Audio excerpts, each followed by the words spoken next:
Congress party की तरफ से चुनावी मैदान में ताल ठोक रहे हैं करण सिंह उचियार्डा, तो उनके ठीक सामने भारतीय जनता पार्टी के प्रत्याशी मौजूदा सांसद केंद्रीय मंत्री गजेंद्र सिंह शेखावत, जो एक बड़ी उपलब्धि के तौर पर ईआरसीपी को गिनाते रहे हैं और केंद्रीय मंत्री हैं गजेंद्र सिंह शेखावत तीसरी बार ताल ठोक रहे हैं जोधपुर से हैट्रिक का दावा और 400 पार का नारा एक बार फिर लगाते हुए आप सुन रहे थे। अपने परिवार के साथ पहुंचे, अपने मत का इस्तेमाल तो लगातार हमारे मेहमान भी हमारे साथ बने हुए हैं। जानू साहब, आपके पास आ रहा हूं। अभी मैनिफेस्टो को लेकर बात कर रहे थे यादव जी।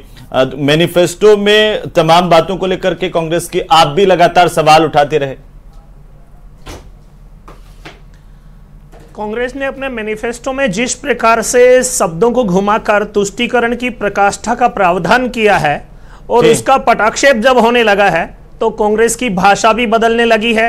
राहुल गांधी ने जिस प्रकार की बिलो स्टैंडर्ड भाषा प्रधानमंत्री के लिए अभिव्यक्त की है, लोकतंत्र में ऐसी भाषा की अपेक्षा नहीं की जाती है, लेकिन क्योंकि राहुल गांधी जब भी चुनाव में कूदते हैं तो किसी न किसी बहाने भारतीय जनता पार्टी को वो विच प्रदान करते हैं जिस पर भारतीय जनता पार्टी खेलकर चौके छक्के मारती है। और ये हैट्रिक चांस राहुल गांधी और सैम पित्रोदा के बयानों से ही मददगार बनकर भाजपा को तीसरी बार सरकार बनाने और राजस्थान में फिर से पूरा सीट दिलाने में खड़गे साहब कह रहे हैं कि जो हमारे घोषणा पत्र में नहीं है वो भी प्रधानमंत्री मोदी बोल रहे हैं और उन्होंने समय भी मांगा, कहा कि मैं खुद समझाता हूं मोदी जी को कि हमारा घोषणा पत्र क्या है।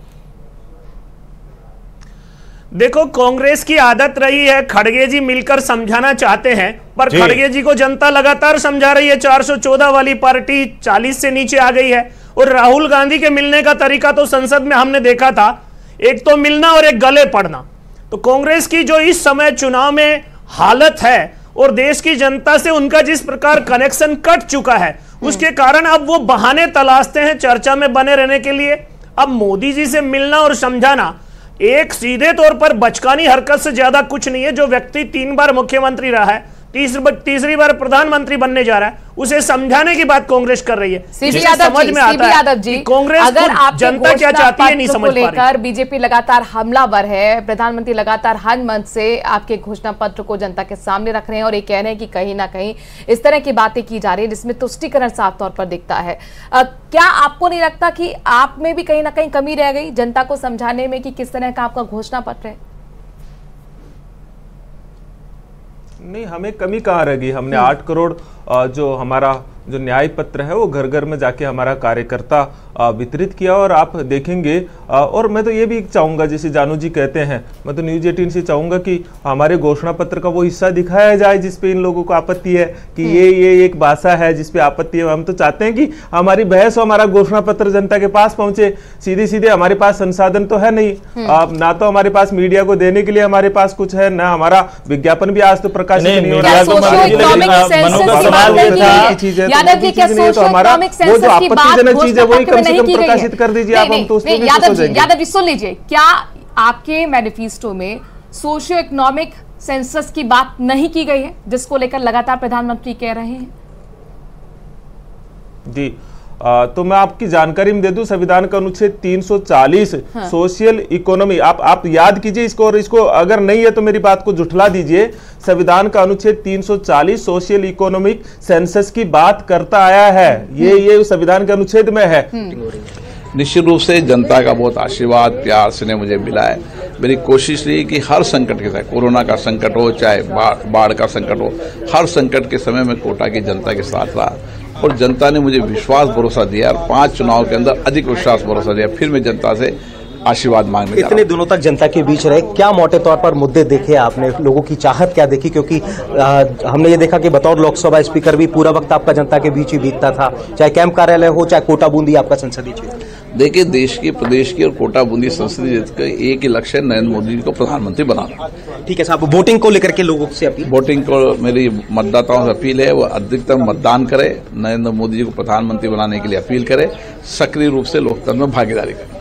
एक अंतिम सवाल कि हमने देखा था पहले फेज में वोटिंग परसेंटेज कम रहा था, ऐसे में इस बार वो तब्दीलियां की गई हैं कि ज्यादा मतदान हो, इसको लेकर निश्चित रूप से अधिक मतदान होगा और नरेंद्र मोदी जी को प्रधानमंत्री जी के पक्ष में मतदान होगा। बहुत बहुत शुक्रिया हमसे बात करने के लिए। तो ओम बिरला जो कोटा बूंदी से बीजेपी के प्रत्याशी हैं, जनता के बीच में रहे और अब आज जो सेकंड फेज के इलेक्शन में लोगों के बीच होते हुए फिलहाल अपने मत का प्रयोग करने के लिए बिल्कुल। हिमांशु हमारे संवाददाता कोटा से ओम बिरला से बातचीत कर रहे थे, बीजेपी के प्रत्याशी। और देखिए यहाँ पर हेमंत, बड़ा दिलचस्प है, ये भी कहा जाता है कि 1999 से परंपरा चल रही है कि जो भी लोकसभा अध्यक्ष बनता है वो दोबारा संसद में चुनकर नहीं आता है, तो जाहिर तौर पर एक ये मतदाताओं पर निर्भर है कि आखिरकार मतदाता वो परंपरा टूटेगी और मतदाता का निर्णय क्या होता है। लेकिन यादव साहब, आप बात कर रहे थे, मनु भी आपसे पूछ रही थी कि भले ही आप प्रधानमंत्री को समझा पाने में नाकाम रहे हो, लेकिन क्या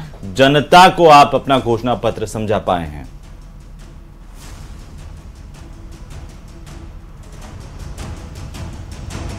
यादव जी,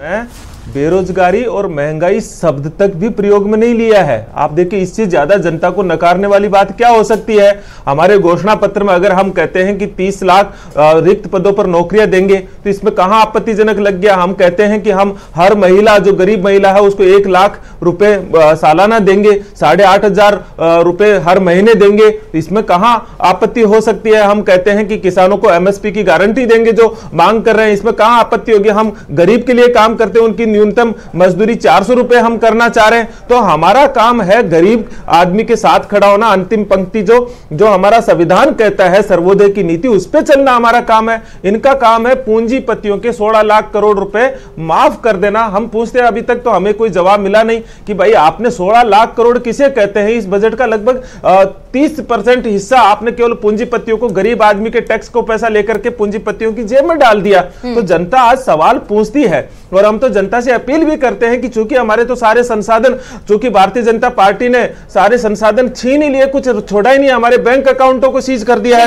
उस परिस्थिति में आप चुनाव लड़े इस देश के लोकतंत्र को बचाने के लिए, और इस देश में एक ऐसा प्रधानमंत्री क्या बना है? मुद्दा ये बना है कि आप लोग कह रहे हैं कि आप अगर सत्ता में आते हैं तो आप आर्थिक सर्वे कराएंगे। क्या ये बताइए कि ये बात राहुल गांधी ने साउथ में जाके नहीं की थी? तो आर्थिक सर्वे करवाने में आपको आपत्ति नजर आ रही है कि मैं तो आपसे बीजेपी के प्रवक्ता तो बाद में करेंगे, आपको आपत्ति? ये तो हमारा संवैधानिक चीज है, आर्थिक न्याय, सामाजिक सुनेंगे। सीधे इस वक्त टोंक का रुख कर लेते हैं, निवाई में सहयोगी लवली मौजूद हैं। लवली, तस्वीरें दिखाइए, आते हैं मनु, इस पर आते हैं। लवली, तस्वीरें दिखाइए और बताइए कि उत्साह इस वक्त कैसा नजर आ रहा है, क्योंकि जैसे जैसे दिन चढ़ रहा है, जाहिर सी बात है कि मतदाताओं का रुझान और वे लगातार बूथ का रुख कर रहे हैं। लवली,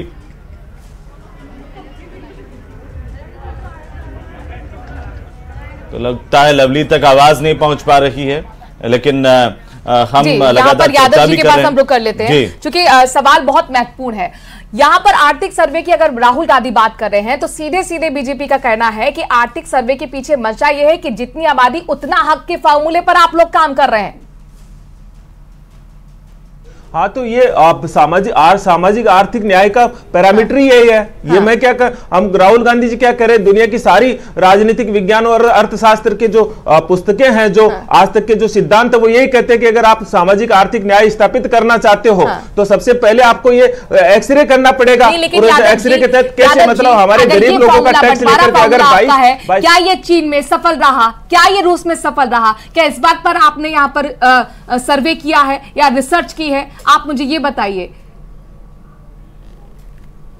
आप तो मैं ये जानना चाहता हूं, ये कैसे हुआ इस देश के भीतर की 1% आबादी के पास देश के 43% संसाधनों पर कब्जा हो गया? ये हुआ कैसे? ये कोई ऐसा तो नहीं है कि उनके भीतर बहुत ज्यादा योग्यता हो। 70 साल से आप लोग हैं, इसका जवाब तो आप बेहतर तरीके से दे सकते थे। ठीक है, बीजेपी के प्रवक्ता यहाँ पर जानू साहब वो कह रहे हैं कि बंटवारा फॉर्मूला तो बहुत अच्छा है, आपत्ति क्यों है आपको? बताइए आप। जानू साहब से पूछ लीजिए, मैं एक बात पूछना चाहता हूं। देखो, सीधे तौर पर आपत्ति का विषय इतना सा है कि संसाधन 1% लोगों के पास इकट्ठा कैसे हुआ? अरे भाई, क्लास में 40 छात्र पढ़ते हैं, 100 में से 100 इक्का दुक्का ही लाता है। जो एक्स्ट्रा मेहनत करेगा, जो ध्यान रखेगा, संसाधन भी इकट्ठा करेगा और टैक्स भी चुकाएगा। क्या बात करते हो? आज इस देश को टैक्स चुकाने वाले चला रहे हैं। गरीब आदमी, ये जिन गरीबों की बात कर रहे हैं, जो